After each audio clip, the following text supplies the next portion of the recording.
1 Korintus 13 ayat 4. Kasih itu sabar, kasih itu murah hati. Ia tidak cemburu, ia tidak memegahkan diri dan tidak sombong.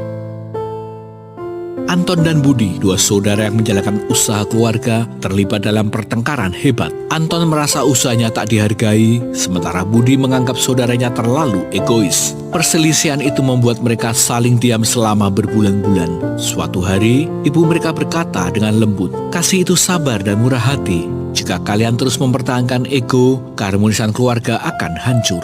Kata-kata itu menyentuh hati mereka. Dengan kerendahan hati, mereka akhirnya duduk bersama, berbicara dari hati ke hati, dan menemukan solusi terbaik bagi usaha mereka. Konflik sering dianggap sebagai sesuatu yang buruk. Namun, jika dihadapi dengan penuh kasih, justru bisa menjadi jalan menuju keharmonisan.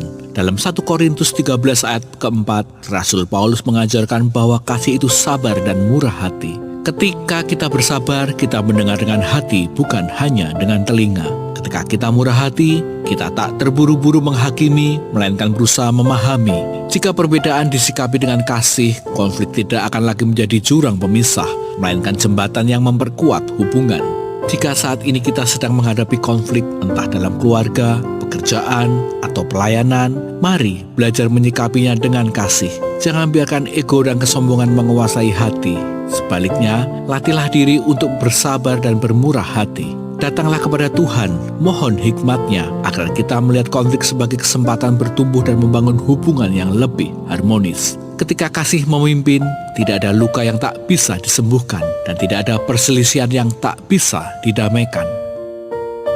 Saudara-saudara yang kekasih, saudara-saudara dalam kemanusiaan, kasih, cinta, mengasihi, kasih sayang memang indah untuk diucapkan, didengar, atau disampaikan kepada siapapun.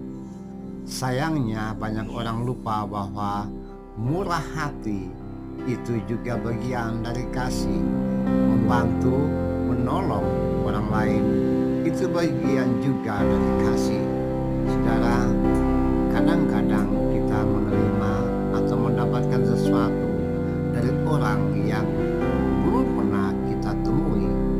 Itulah contoh yang paling jelas ketika murah hati sebagai bagian dari mengasihi, mencintai, menolong sesama dalam kemanusiaan. Bagaimana dengan diri Anda dan saya pada hari ini? Sudahkah kita